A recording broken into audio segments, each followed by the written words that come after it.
През 2021 година Amazon печели над 62 милиарда долара само от Amazon Web Services. Ако посетим сайта на Amazon Web Services, ще видим, че в него има буквално всички видове дигитални услуги, които можем да потърсим онлайн. Мисля да направя отделно видео, което да покаже повече за интересните услуги на Amazon.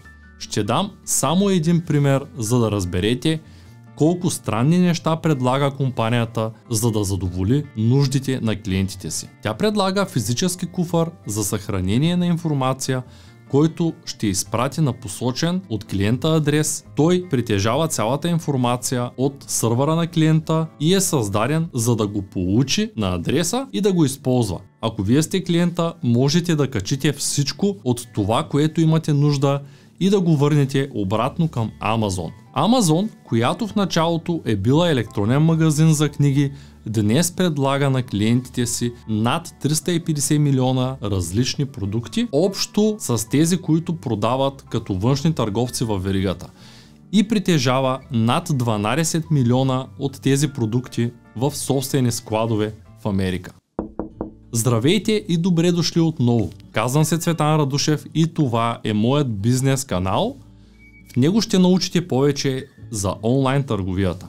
Можете да се абонирате с камбанката, за да не пропускате следващите видеа. За новите в канала, нека започнем с определението на думата маркетинг. Маркетингът е управление на печеливши взаимоотношения с клиентите. Неговата цел е да създаде стойност, която да привлече вниманието им и съответно да получи стойност. В предното видео обсъдихме как компаниите привличат своите клиенти, а в това ще поговорим по темата какво друго компаниите се стремят да знаят. Влязъл в един добър ресторант, клиентът започва да получава предложения от сервитьора.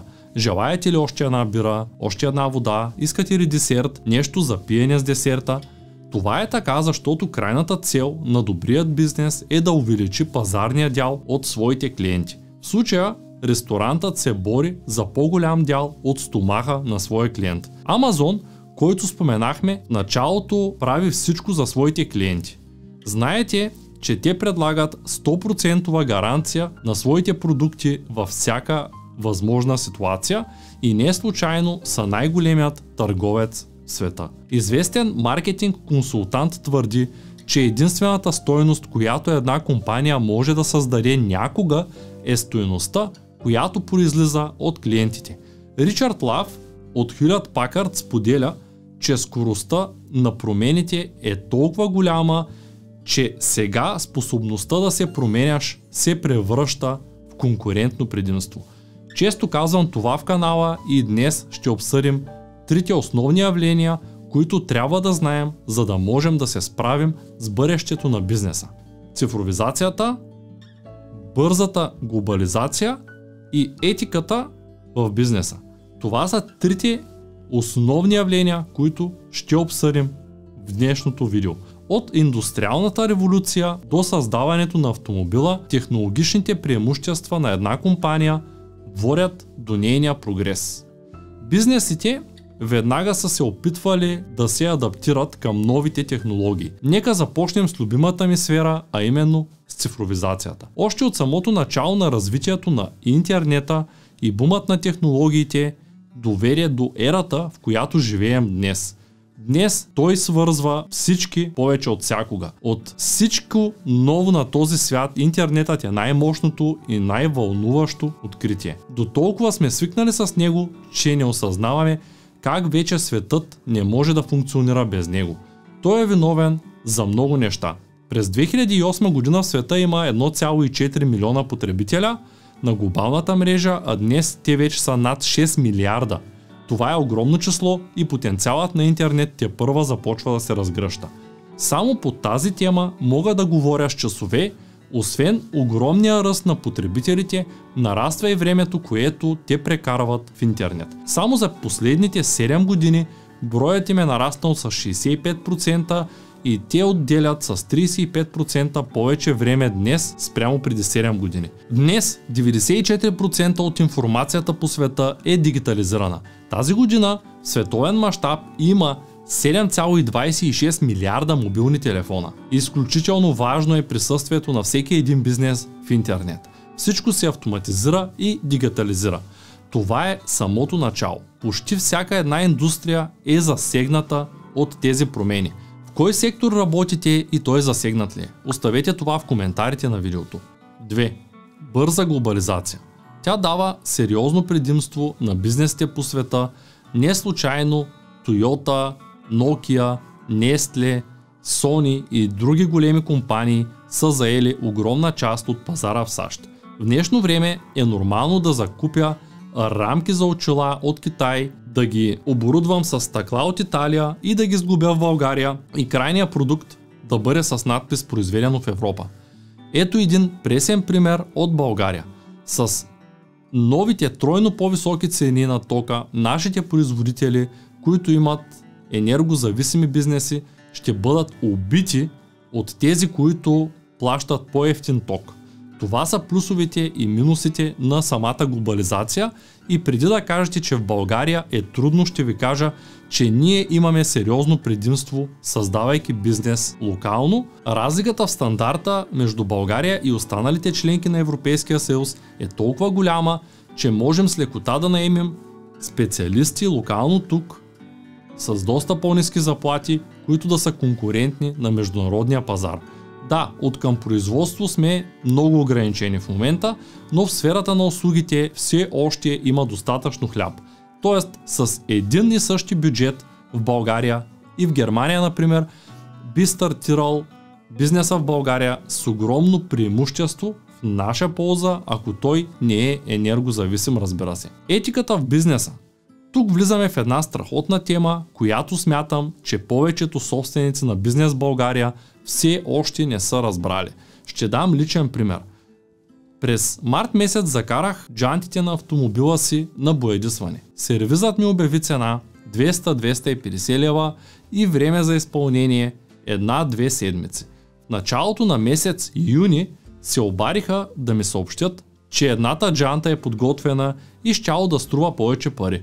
Но нямаше как да откажа, защото съответно едната джанта вече беше без боя.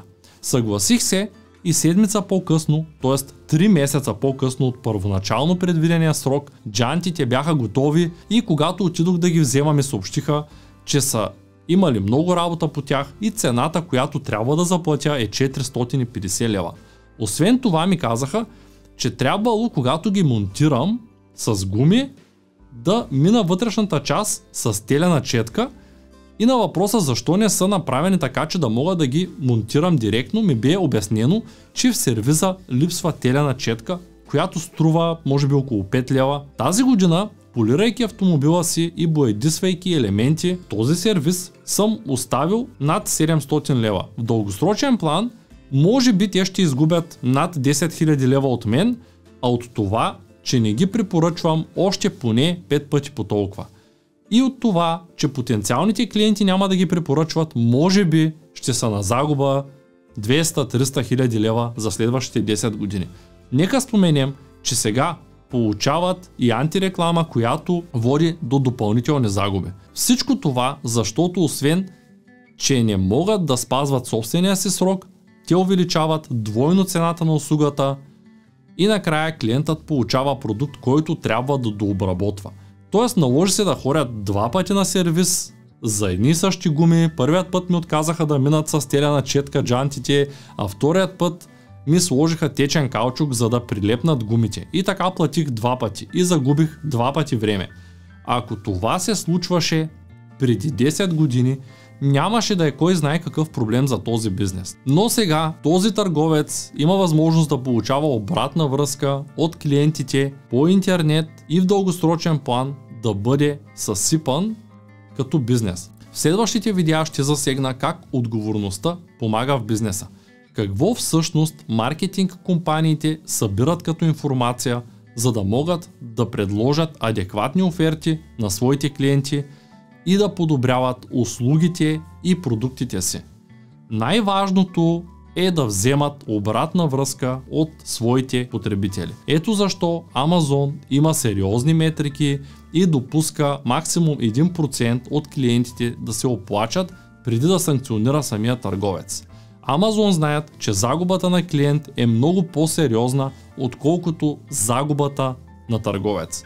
Затова поставят на първо място удовлетворението на своите потребители. На пръв поглед задачата е много проста.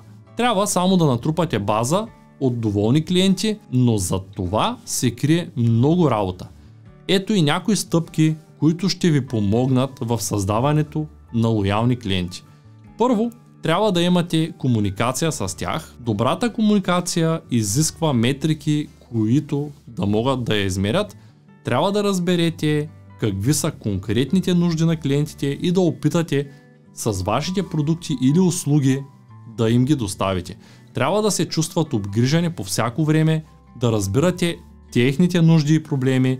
Ако имат въпроси, да получат своевременен отговор. Обратната връзка е най-важната и за това трябва да слушаме нашите клиенти, защото клиент се губи изключително лесно. Не забравяйте да гледате видеото как да увеличим печалбата без да плащаме за реклама. Благодаря ви!